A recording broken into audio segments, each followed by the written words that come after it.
What's your scariest real-life story? Story 1, I was 17 and had just gotten my license. Back in high school, my friends and I had made it a mission to find abandoned houses to throw parties in. We had a few good candidates, but the mother lode was this house I would pass on my way home from work. It was an undeveloped shell of a huge home with a large property in the back. I had told one of my friends about it, and one day before we went to see a movie, I took him to the house. It was about dusk in summer, so I had my headlights on. I pulled into the front of the house and we were there for like 10 seconds tops before we pulled back to go to the main road. A minute later, this big truck pulls up behind us with its high beams on and riding our tail. My friend and I took note of it, but paid it no mind as we headed back to the main road. At the light, I turned right, but the truck cut through the gas station at the corner and blocked us off.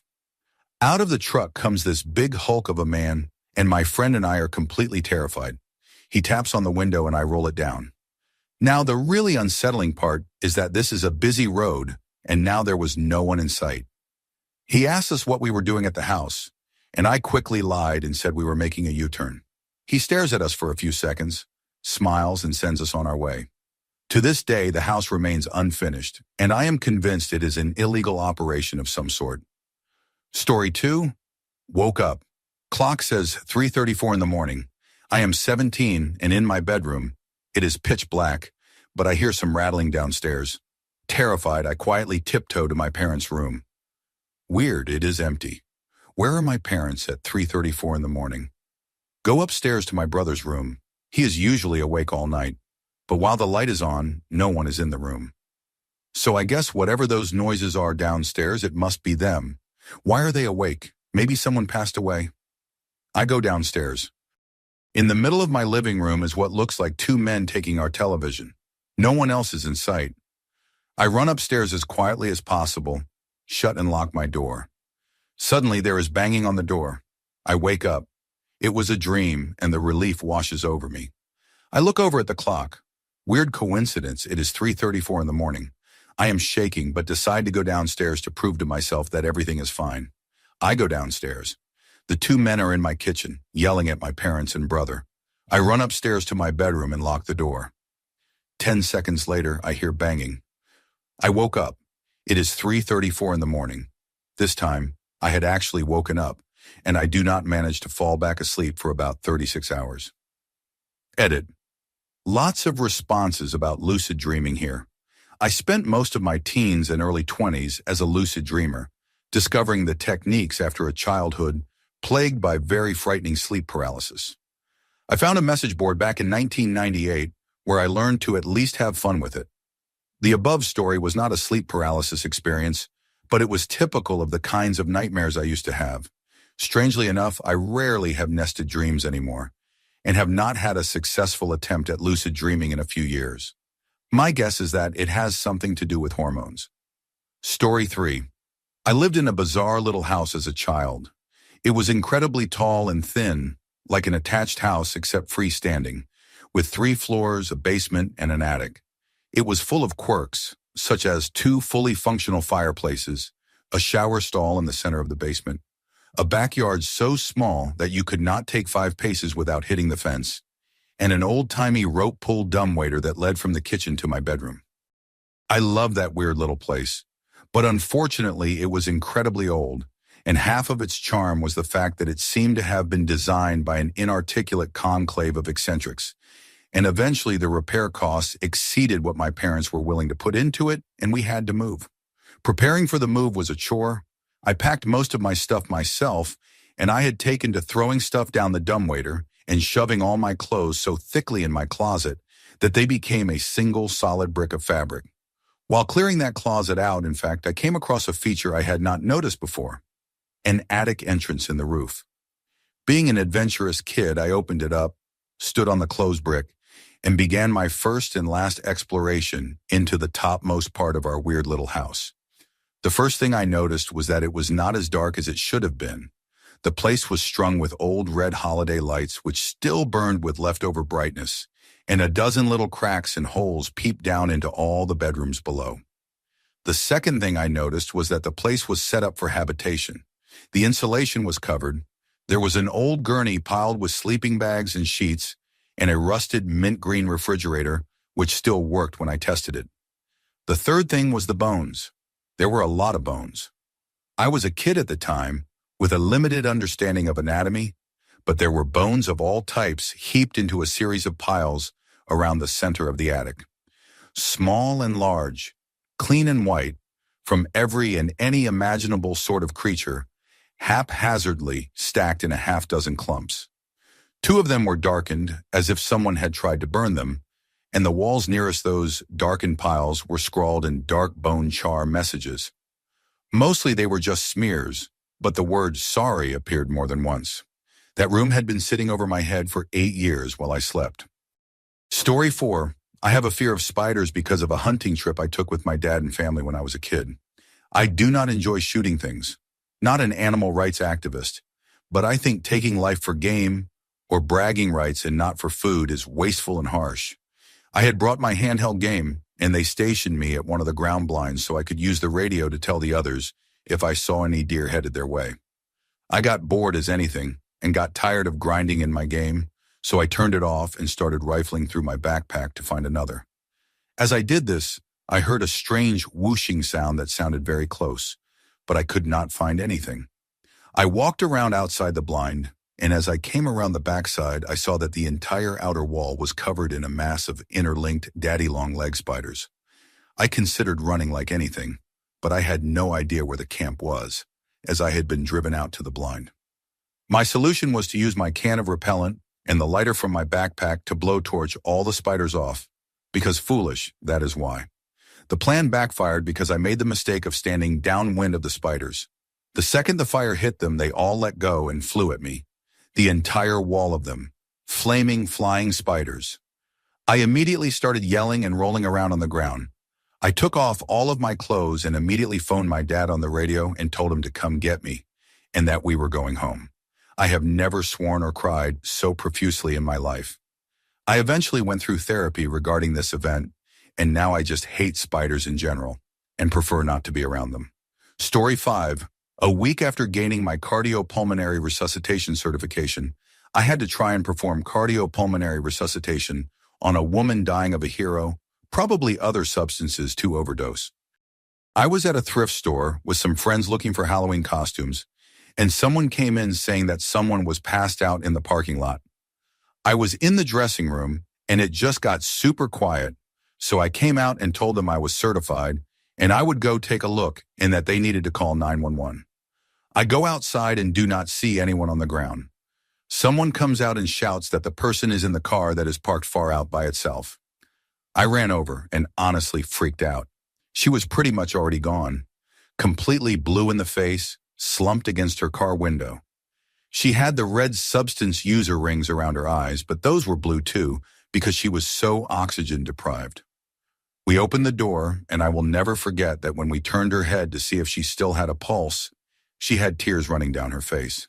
We pulled her out of the car, put her on the ground, and took her pulse again because the first person to do it was not sure. We started cardiopulmonary resuscitation, and the ambulance arrived about a minute after. They got her strapped up and in and continued cardiopulmonary resuscitation. They had another ambulance come, and those emergency medical technicians got out, and there were literally like 6 of them surrounding her. The officer told us they had administered some type of substance that can apparently reverse hero overdoses if given in time, but she was pretty much gone already. They would do the necessary stuff until they could get to the hospital and call it, according to him. I also remember when we opened the door, there were hero needles and empty pill bottles all over the floor. She was not very old. We also think she had kids. She had some toys and a car seat, plus 2 names tattooed on her. Story 6. I am 23 now, and this happened about 10 years ago, so I was probably 13 or 14. Anyway, I used to skateboard all the time with my friends Tim and Brandon. One day we got done skating, and we decided to go to 7-Eleven to get some food drinks before we went home. Remember, I was only 13, 14, so we were not driving. We had skated to the 7-Eleven, and were planning on skating walking back home. Anyway, we buy our drinks, and we left the store. We walked to the parking lot's exit and prepared to cross the highway. It is not a busy highway, since it is a small town. While we waited for the traffic light to turn red, so that we could cross. I looked behind me at the 7-Eleven gas pumps. I noticed a 40 to 50-year-old man pumping gas into his white truck. He stared at me, and before I knew it, he dropped the gas pump and jumped into his truck. He slammed on the gas and sped straight at my friends and I. He missed us, but he grazed my arm and knocked my skateboard out of my hand.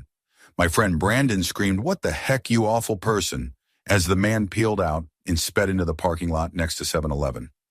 I swear to God, he drove through a ditch which was between 7-Eleven's parking lot and the parking lot he was in and tried to run us over again. This is where it got bad. The three of us started running at full speed across the highway and toward the local library, which is like 2 to 3 blocks from 7-Eleven. When we were about 1/2 a block away, I looked back and saw the man speeding toward us, full of rage. Brandon and Tim ran up to the library doors and I ran toward the woods. It was Sunday, so I knew the library was closed, and there was a trail in the woods which led to my backyard. Meanwhile, this man peeled into the parking lot and hopped out of his truck. I looked behind me before escaping into the woods and saw him grab either a shotgun or a crowbar. I was pretty far away at this point, and I was freaking out, so my vision was not great from the bed of his truck. I ran all the way home. When I got to my street, my neighbor Tim's dad told me to get in his car because we had to go to the video store, which is where Tim's mom worked. When I got there, I found Tim and Brandon. They ran to the video store after realizing that the library was closed and 3 officers. A minute later, my mom came in, crying her eyes out because Brandon and Tim told her they did not know if I lived or not. Everyone had thought that I was captured. Tim told me that he saw the guy running after me into the woods, which is scary because I thought the man was chasing them, not me. Anyway, he was never caught, and I spent the next 5 years worrying about every white truck I saw. Story 7. When I was in high school, I had a really good friend who lived next door to a house that was always up for sale. People would move out in the middle of the night without a word, and it had not had the same owner for more than 6 months straight for a couple of years. One night we were really bored, and he suggested we go explore the house next door, since it had sat empty for a while. We go around back, and there is a dog door that he can crawl through, and he unlocks the door and lets me in. The house itself is really unremarkable. It looked like it was built in maybe the 1950s and was a craftsman-style house in an older, nicer part of town. My friend's house was similarly built. The kitchen had a really nice built-in breakfast table set against a picture window. The house's electricity was off, but you could see the streetlight through the window. My friend and I sit down on the floor, across from this table, and are just hanging out talking. Why? Who knows?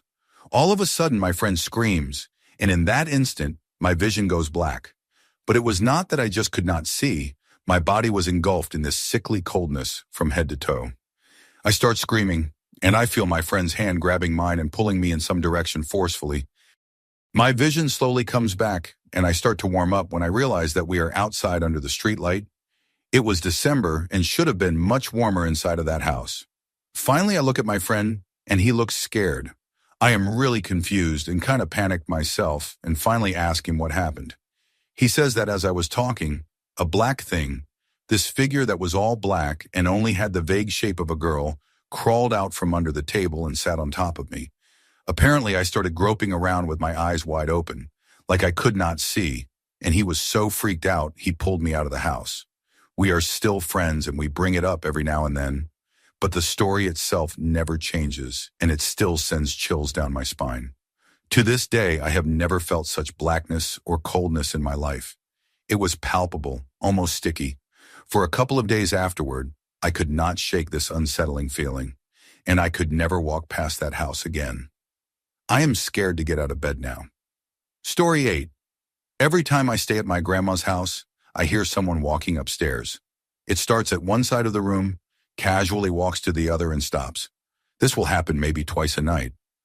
I did not start hearing it until I was about 14, when my grandparents made me start sleeping in a different room on the first floor because they started sleeping in separate bedrooms.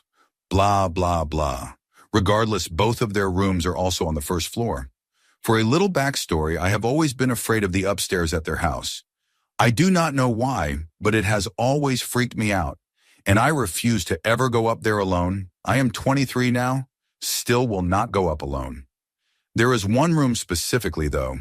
It is a long, narrow bedroom. When you open the door, there are closets on your left and right, a bed placed roughly in the middle of the room, and a window on the far side opposite the door. I was told growing up by my grandparents that the sons of the previous owner claimed to see a gorilla come out of the closet at night, dance around the room, and go back into the closet. I thought nothing of this story until I had to start sleeping in the other room, the room located directly below the scary room upstairs. So we all go to bed. All the lights in the house are off, and I am still awake, lying on the bed. Then I heard it. Thump, thump, thump, starting at one end of the room upstairs.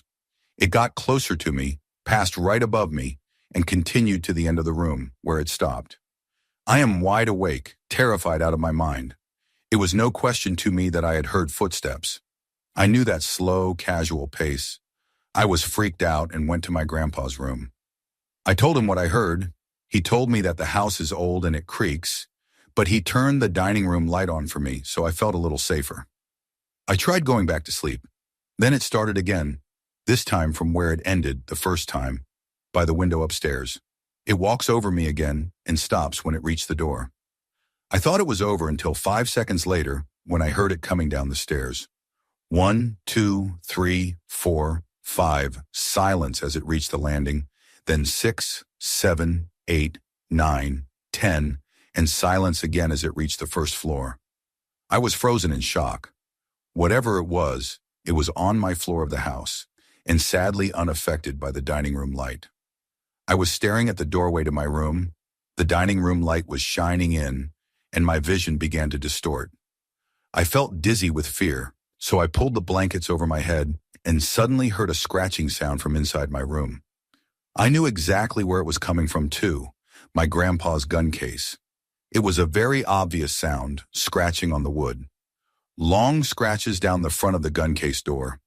I could even hear the door ever so slightly tapping against the frame as each scratch began. I tried to scream and I could not. I took a second to take a deep breath and let out a loud scream. In seconds, my grandpa had made it to my room, and I was relieved.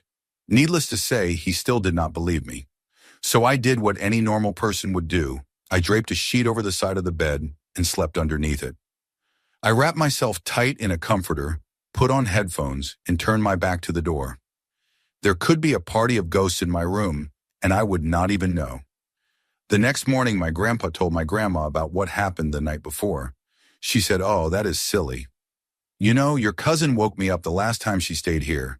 She came in my room saying, 'I hear footsteps.' I slept under the bed for the rest of my week, stay with them.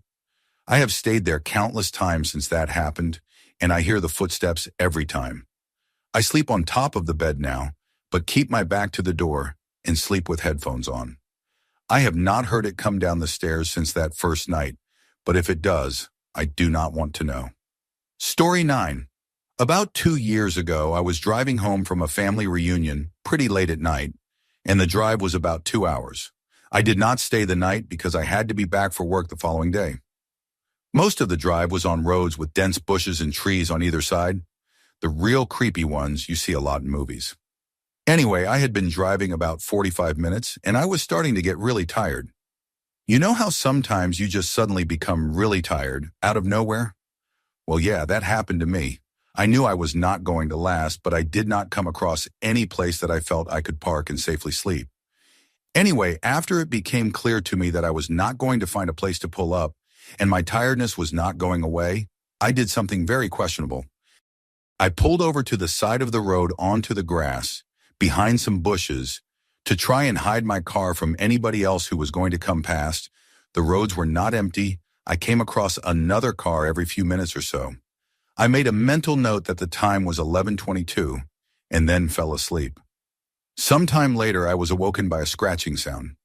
I looked at the clock, 11:50.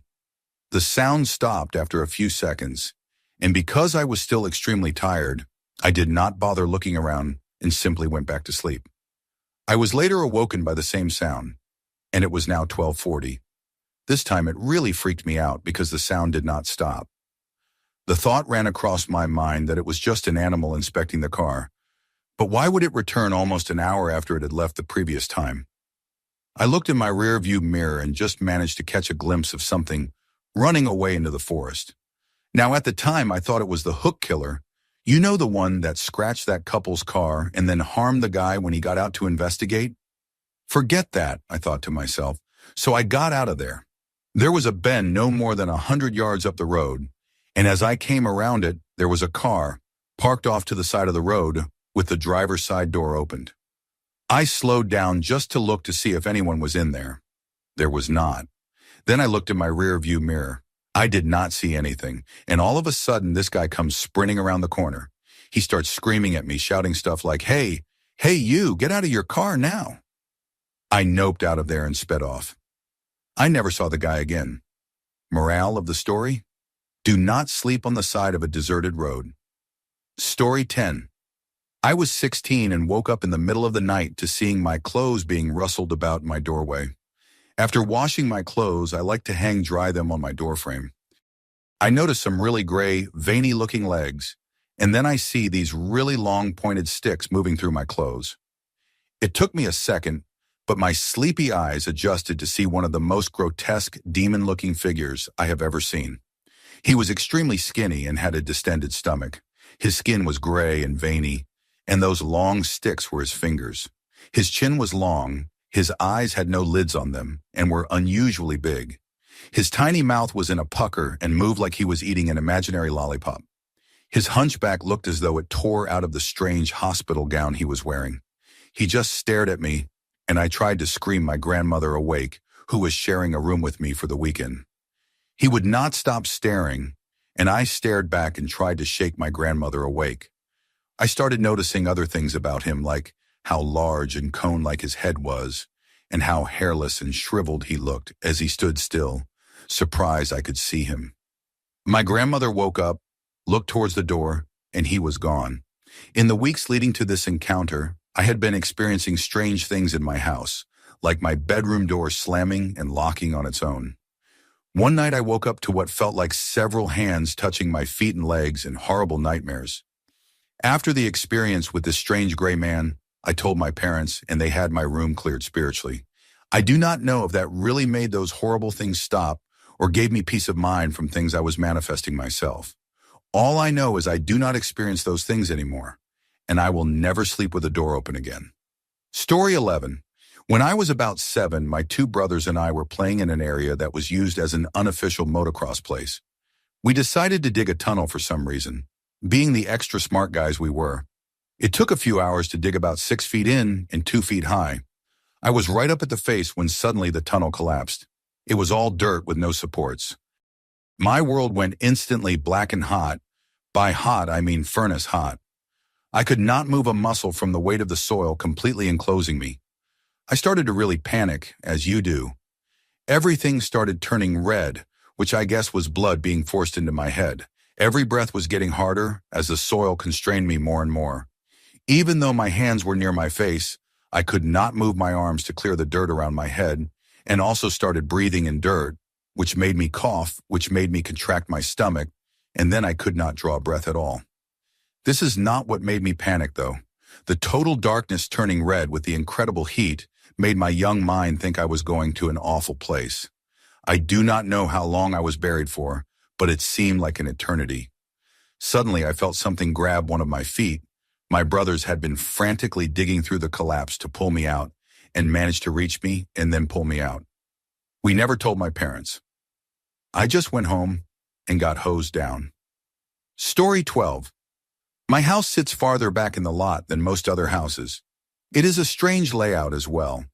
The sidewalk runs the length of the living room and ends at the front porch, which lets into the living room. Large windows that do not open allow great light to get into the living room, but at the cost of no privacy. The rest of my family was on vacation, and having the house to myself, I decided I would get smashed. Well, I pass out on the couch in the living room at about 9, when I realized I was too scared to walk back to my room. The couch is right underneath these big windows. I woke up suddenly, not knowing why. I had a severe case of the chills, and I could not figure out why. Then the banging started. It came from right above me. I did not move, but I opened my eyes and looked up at the window. Someone was standing there, pounding on the glass. Without moving, I looked at the cable box. It was around 3 in the morning. The banging continues. Then it stops suddenly, but I still did not move. Suddenly it commences again, coming from two different directions now. Someone is banging on the window, and another person is banging on the front door. They kept doing it, would not go away. Finally, after about 40 minutes, they quit. It was the most terrifying event I can recall at the moment. It made me a nervous wreck after that. I called a friend the next day to see if he would come over and stay for the rest of the week, and his response was, "What the heck for? So that we can both be harmed in our sleep? Thanks a lot, jerk." Story 13. When I was in elementary school, my family decided to add on to our house. So we hired an architect and contractor. We live in an old colonial home that was built to be historically correct. For example, 200-year-old softwood floors, proper paint colors, etc. Because of this, my parents chose to have all of the wood trim painted in the addition. The contractor did not want to because we actually bought quality wood, and he thought it was a waste of time. So we ended up hiring another contractor after about a year of arguing and having almost no work done on the house, even though the contractor and his team were consistently being paid. The new contractor was one that my parents' lawyer had met through church. Most of his team also went to that same church. Now, we always tried to be hospitable towards the workmen and would offer them drinks and snacks, particularly in the summer. We live in a hot, humid climate that is pretty much unbearable. So my mom would send me outside with lemonade and the like for the workers. They were all really nice, and I remember having nice conversations with them about whatever now 9-year-old me found interesting. I particularly remember this one guy named Kenny. The actual contractor never showed up on the job, and Kenny was put in charge. Kind of like a gopher, he was always really nice to me. Anyways, a few months after they have finally finished the addition on our house, I think it took about 2.5 years, Kenny's name is published in the newspaper. He was put in prison for charges of harmful acts toward children. Before he worked at our house, he had been on a list of offenders. The contractor found this detail about his employee unnecessary to share with my parents. I was an elementary age girl at the time. My brother was in middle school. My parents would leave us home alone with the workmen there on occasion. Thinking about this still gives me the creeps. I cannot. Story 14. Posted this elsewhere, but here it goes, not me, but my sister. So growing up, my sister had an imaginary friend. She said she was an older lady and she was nice, and her name was E.E. She talked to her and played with her all that jazz until she was probably 4 or so, and then it stopped. Fast forward to when my sister was about 10. My mom is not home. She got a call to go to the nursing home for Grandpa, so she bolts with Pops. My sister and I shared a room at the time, and she was in there doing whatever, and I was on the other end of the house. All of a sudden, I hear the radio in our room click on, turn all the way up, turn all the way down, and go off. This happened like 3 times, so I go in there to be all like, "What the heck, kid, knock it off," and she is sitting in our room, just white as a ghost. I go over to the radio to unplug it, no plug, no batteries, only radio in the house. I look at her and she goes, "It was E.E. I saw her. It was E.E. So I call Mom, freaking out, and Mom is so upset. Apparently Grandpa had just passed away. Okay, weird. I drop incident, whatever. A few days later at the funeral, a relative comes up to us and gives us a pic she found. My sister goes, "Hey, it is E.E. It was a picture of my grandparents when they got married. My grandmother died before I was even thought of, when my mom was 11. We live in the home my mom grew up in. We have no pictures of her at all, as my step-grandmother got rid of them all when she moved into the house a few years after mom's death." Story 15. My grandfather's company does timber. Mining was setting up an office in a relatively remote part of a third-world county and found a house that was dirt cheap, even for third-world country standards. Obviously, there was a catch.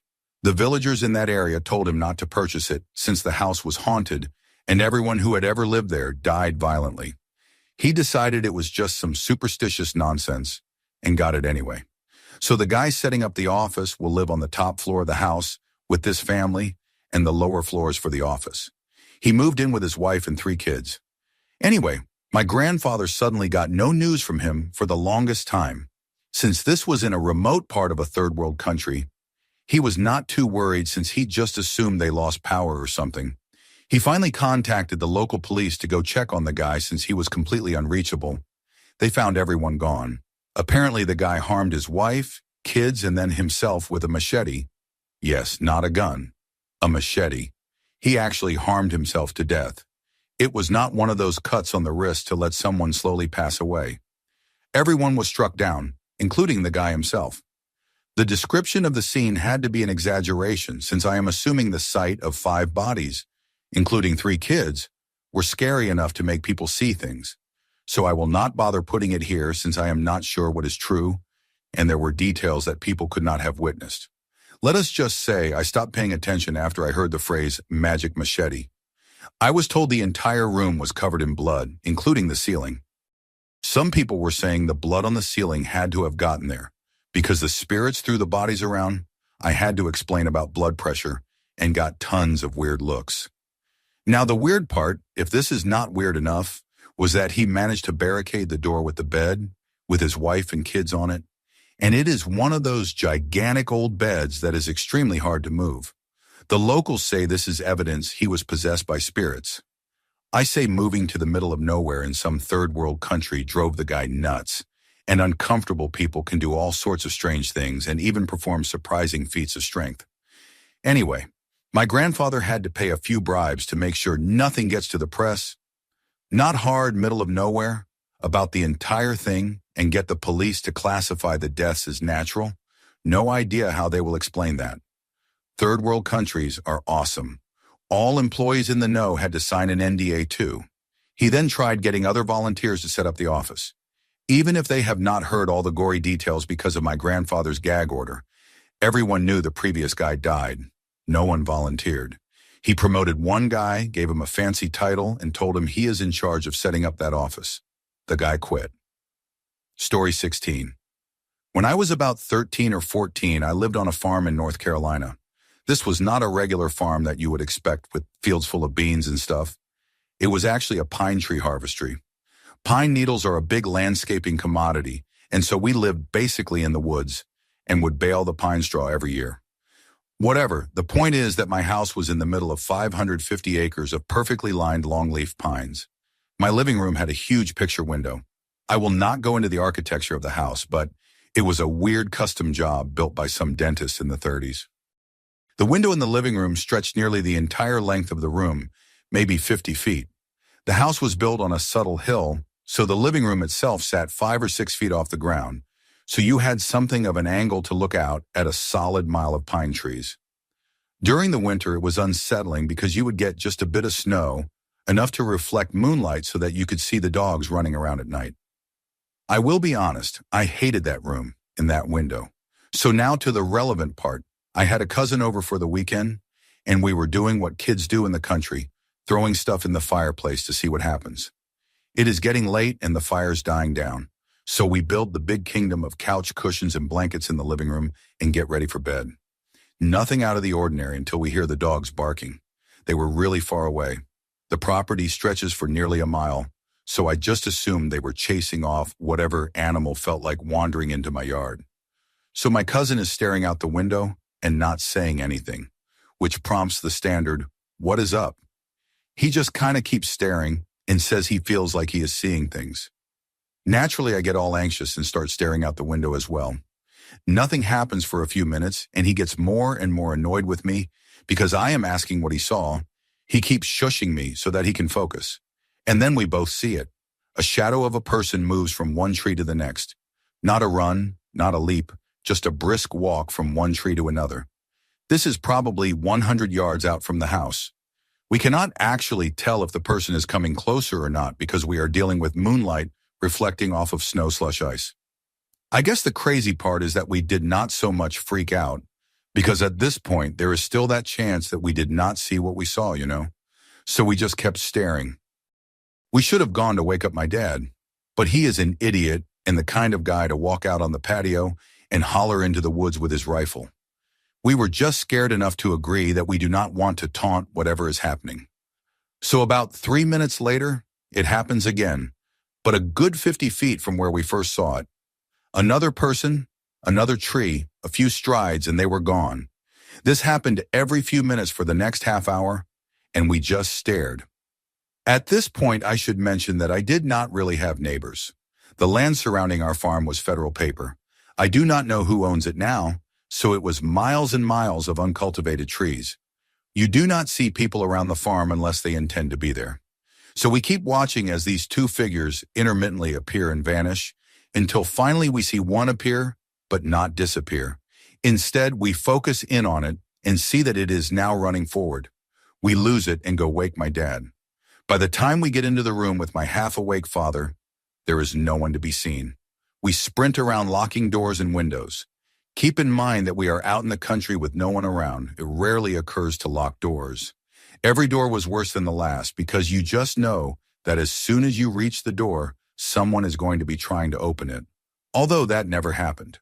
We locked everything up, walked around the house at least 50 times, making sure no one got in without us knowing, and then convinced my dad to fall asleep in the living room with us while we stared out the window. I never understood why my dad would not call the police. He always had this, we take care of our own mentality, and it simply was not an option to call 911. The next day we went out to look, and absolutely, there were footprints everywhere in the snow. We saw them between trees, and then we finally saw where someone had been standing right in front of the window. But as I said, I would not have seen them because while I am 7 feet up in the living room, they would have been right beneath me. Story 17. One night when I was 13 years old, I had gotten my period for the first time and ended up sleeping on my back. I am an avid side sleeper, so this is a really weird position for me. I was dreaming, and in that dream, I was sitting in a chair. I leaned it back on its back legs, and suddenly the chair started to slowly lean further and further back until I drifted into the eternity below me. This freaked me out, and I jolted awake.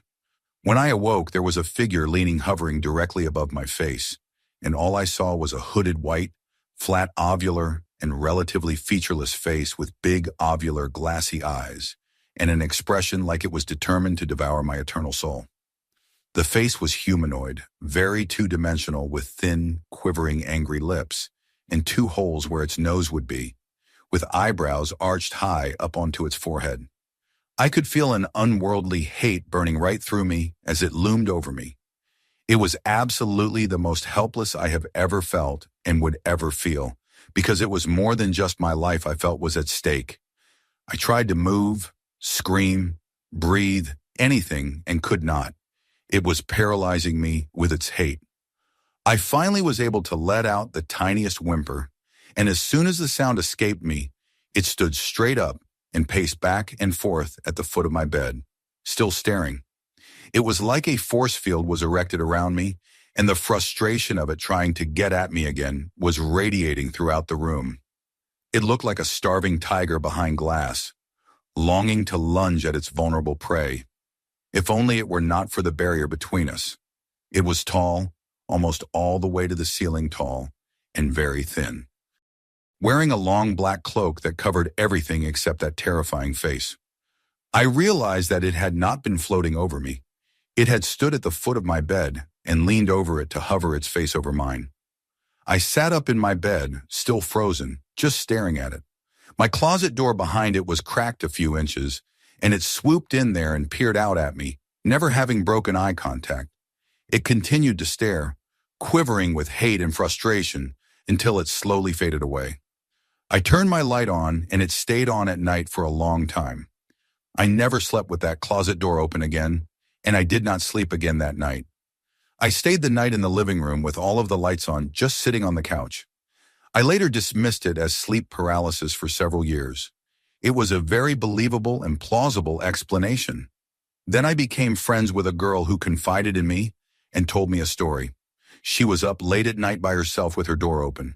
Something out in the living room by the kitchen caught her eye, and when she looked at it, she saw a figure standing there, beckoning her to approach it. She looked away, refocused on it, and it was still there. When she described it, she described the exact same creature that had attacked me. We each got a sketchbook and drew what we saw, and when she showed me hers, I was staring at my attacker all over again. She had never heard my story before telling hers. Story 18. A few years ago, there was a small plane accident that occurred in a neighboring town. I was part of the county volunteer search and rescue group, and when we got the call, I was one of the responders to help try and see if there was any chance of a survivor from the crash. We found out from the sheriff that was there that it was an elderly couple and their young granddaughter that were in this plane. Immediately, it went dead silent.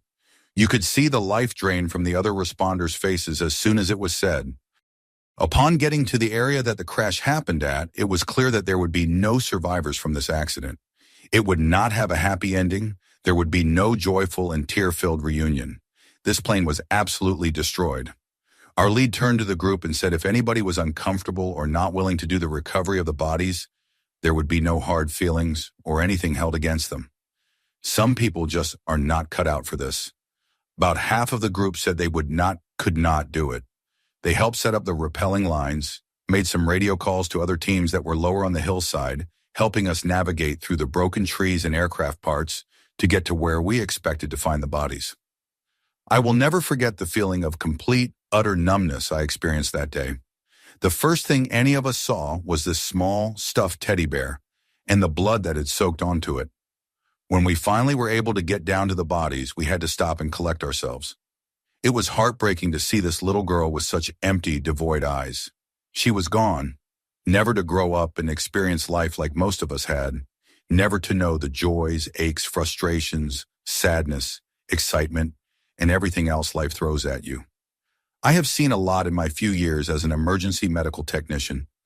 I have seen substance overdoses, diabetic shock, car crashes, suics of all manners. But this messed me up for a while. Nobody should have to go through what we went through to help bring closure for the family. Nobody should have to deal with bringing back a child in a body bag. But if I do not stand up and do it, someone else has to bear the heartache, the depression, the numbness, and I do not ever want someone else to experience it like I did. Story 19. Back in 2004, I was a young, dumb 17-year-old country girl in the city for the first time for college. One night I decided I could totally safely walk back to my dorm at around 1:30 in the morning, despite not really knowing where I was. Of course, I instantly end up wandering around a terrible part of the city. Most of the streetlights are busted out, trash everywhere. Loud arguments from inside the dilapidated as anything row houses. In short, I would not even want to be here in the middle of the day. A car drives up behind me and slows down, so they are keeping pace with me for nearly an entire block. I look over, and there are 5 unsavory-looking men inside. By this point, I was approaching an intersection, and they pull up, make a left, and stop in the street directly in my path. Mother, forget it. I completely panic at this point and just stand there right in front of them. My mind went completely blank. I have never been that scared in my life. It did not even make sense to try to run because they would have caught me without question. I am not really sure how long I stood there, but suddenly the porch light in the house just past the car came on. Dude casually strolls outside carrying a bag of trash, and car peels away. I completely break down crying and shaking. Dude spots me and listens to my probably incoherent story, takes me inside and gives me a soda. Then he and his roommate walk me back to my dorm. They were both lovely and invited me to check out their stand-up sometime, but unfortunately I was too young to get into a bar. I never saw them again, do not even remember their names, but feel pretty confident that if that guy had not decided to take his trash out at 1 in the morning on a Saturday, my life would have taken a really unpleasant turn that night. Story 20. So my uncle used to work a lot when I was younger. He has done a lot of different things to make money, but one consistent thing is that in the summer months and into late fall, he paints houses. It is a legitimate business and everything. He has got a truck with a number and a name and supplies in the back, the works. Every now and then he would call my dad when he needed a little extra help, and I would work for him. No big deal, really. It is just painting houses. What could possibly go wrong? Well, it takes a while to paint a whole house. If the weather conditions are not right, then you cannot paint. One particular fall was extremely wet. It rained what felt like every single day.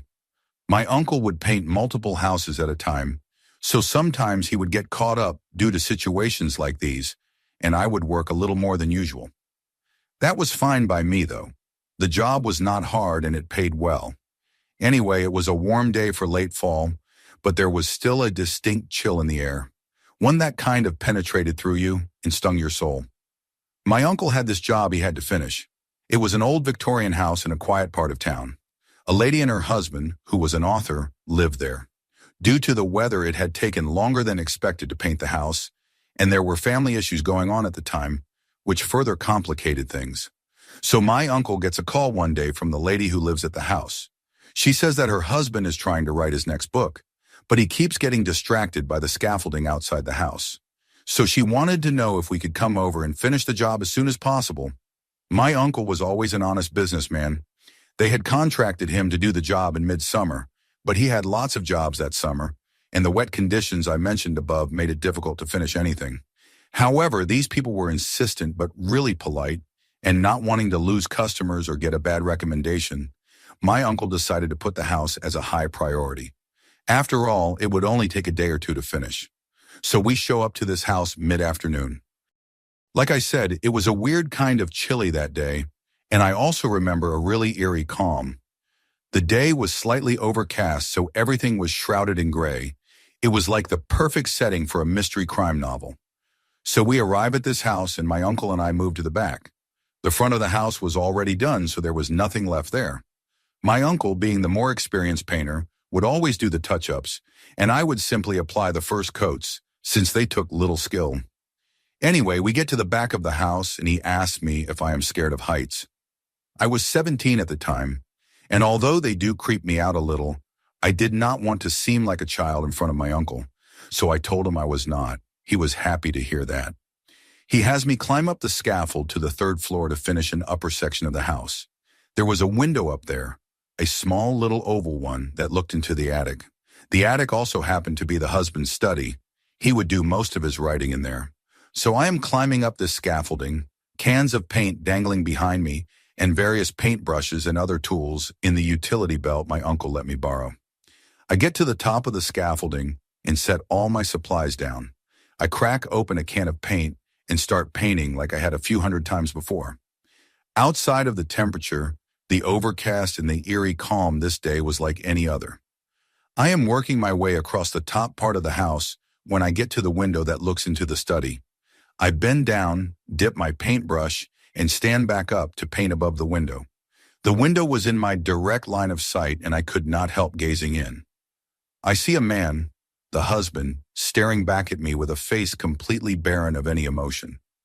I had never seen a face so devoid of feeling before. I still have not. Of course, I get startled and take a step back. I chuckle and smile at the guy, but he does not smile back. Instead, while remaining completely emotionless, he draws a pistol up to his head that he was holding in his hand the whole time and proceeds to harm himself without ever breaking eye contact right in front of me while I am staring at him. In utter shock, I gasp and let out the smallest scream as I step back in fear. Only I stepped back a step too much and fell off the scaffolding. Alerted by the noise, my uncle looked up in just enough time to see me fall off the scaffolding from the third story.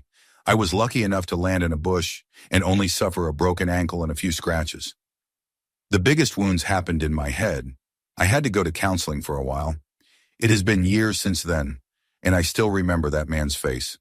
I have never forgotten it. It will always be burned in the back of my head. I know why.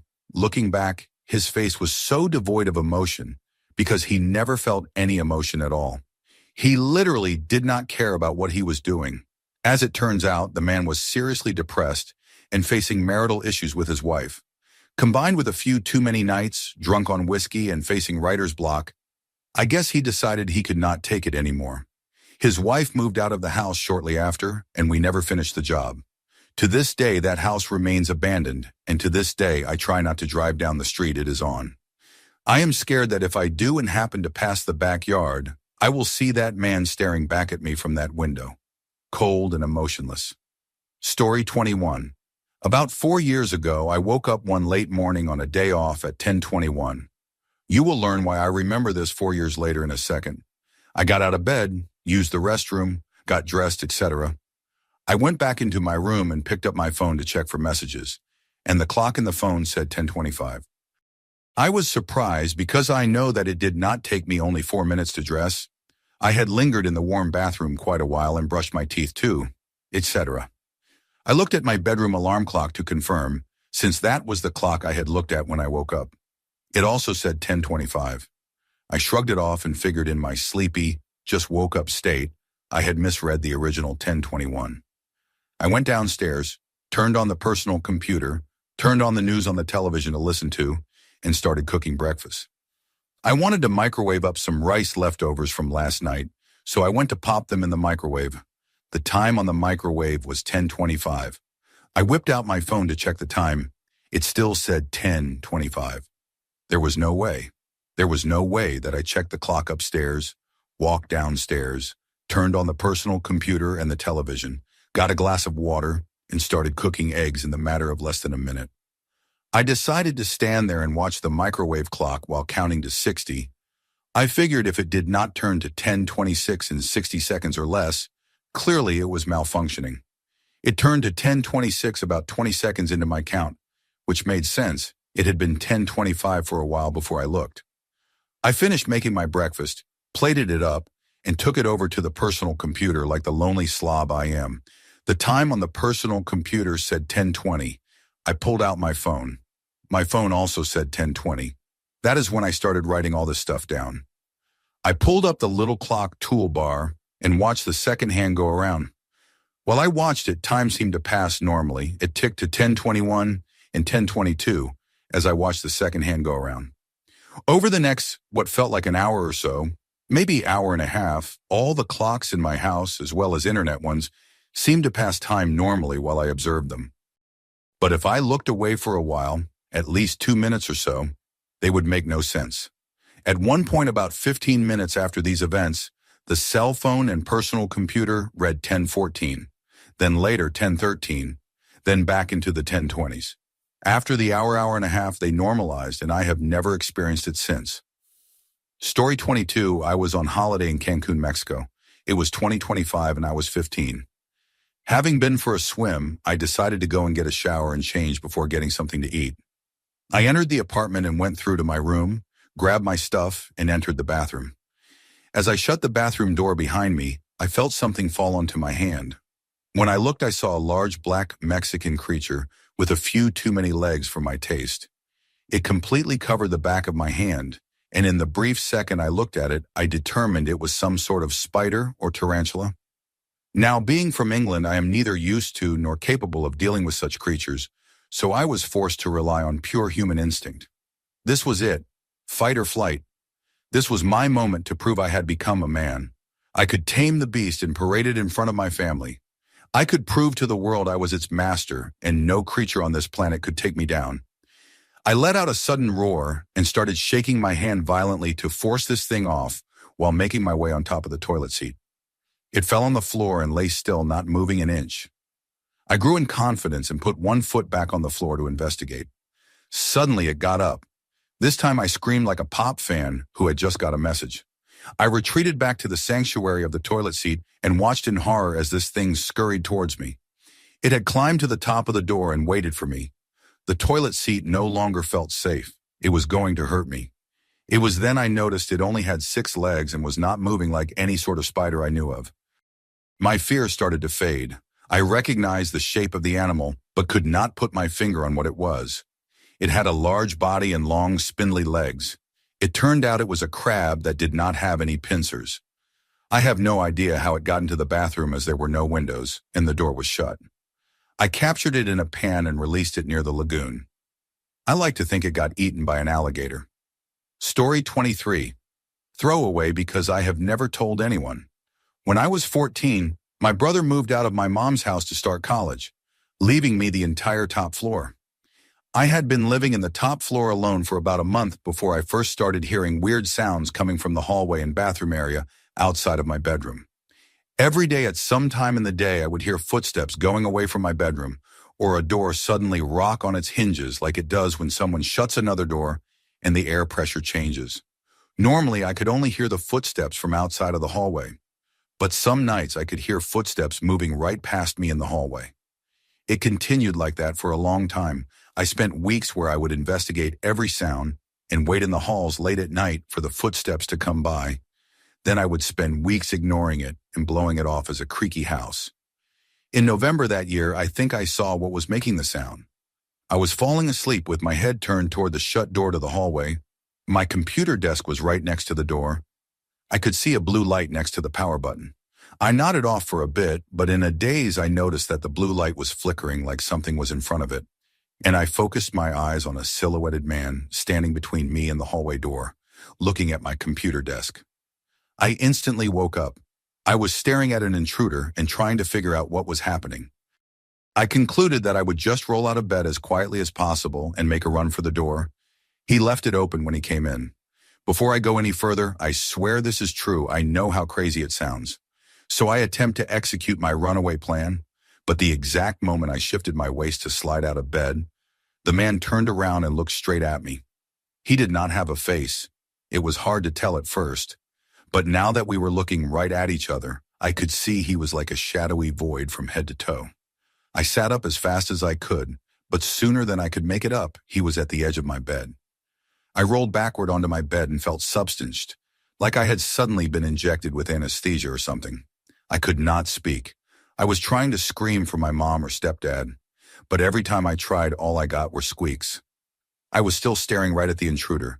He reached out a hand and covered my eyes. I blinked, and he was gone. I could speak and move as normal now, and I jumped out of bed. Nobody was in the room, but the door was still open. I remember shutting the door, and I remember seeing the door shut before I fell asleep, but the door was open when I got up. I have thought about this experience a whole lot since it happened, and the door is the only thing I cannot explain away. I stay away from the dark now. Story 24. To start, I just want to say that I have never been the type of person that gets caught up in the idea of paranormal activities or ghost stories. To me, even at a young age, those types of stories just seem completely unbelievable, and I could never take them seriously. With that being said, what I am about to post is something that happened to me a few years ago that pretty much changed all of that. It is not an overly scary story, but I think the simplicity of it is what creeped me out as much as it did. My mom was in the real estate business, which often required her to check out houses on her own before taking customers with her. She would usually just do this on her own, but every once in a while she would take me. Well, this house comes on the market that many other agents apparently say is haunted, and my mom figured she would take me along. I will be honest, the house was pretty creepy, completely covered in vines. But whatever, it is an old house, not really a big deal or out of the ordinary. We go in and look around the first floor, and for the most part it seems like most houses she takes me to, still furnished, and has that smell of a house that has been empty for a while. The first thing that struck me as a little bit odd was that they had one of those old-style box televisions, and it was playing some old black and white documentary, and it just made the house seem really old and gloomy. We eventually made our way upstairs to look at the bedrooms. The second floor was set up so that there was one long hallway with 2 or 3 doors staggered down its length. The first room was normal enough, but as we got to the second room, we saw it was completely full of stuffed animals and not the toys, but a whole room dedicated to real stuffed animals. Even though I thought that was pretty strange, the room was fine besides that. Pretty neat and nothing out of place. Wanting to get out of the room, we went down the hallway to check out the final bedroom, which again was fine. We are on our way to go downstairs, and for some reason, as we passed the second room, I look back in and immediately stop in my tracks because there was now a chair directly in the center of the room. We were both positive it was not there before, since we would have literally walked into it when we were in the room before. But nonetheless, there it is, sitting directly in the middle of the room like it was meant to be there. Obviously, we got out of the house pretty quickly after seeing that. It was something so simple, but what really got me was that there was no explanation for it. We were the only two in the house, and neither of us went off on our own to check out a room without the other. So how does a chair randomly move in arguably the weirdest room in the entire house? I consider myself a pretty logical person, and the fact that I cannot think of a single explanation for what happened is why thinking about that house still bothers me so many years later. On a side note, in the few years after we looked at the house, it has sold 5 or 6 times with almost all the homeowners saying that strange things would happen when they were in the house, like someone did not want them living there.